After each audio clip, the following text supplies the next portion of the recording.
Guys আজকে আমরা আসিছি চৌধুরীর বাড়ি, আপনাদেরকে চৌধুরীর বাড়ি সব দেখাবো, আসেন।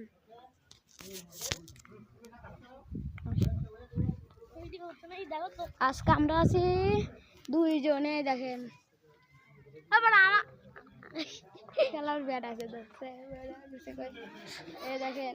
আর এই যে একটা ক্যামেরাম্যান, এটা ক্যামেরাম্যান, এই ক্যামেরাম্যানটা কেমন যেন একটা পাগলের মতো। আর এই যে আমি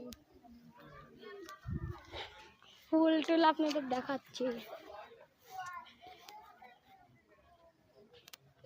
এখানে অনেক মানুষ, আমরা ভিতরে যাচ্ছি। এই যে এই দেখেন কি শক্ত শক্ত ইট, একে নাহি শক্ত দিয়ে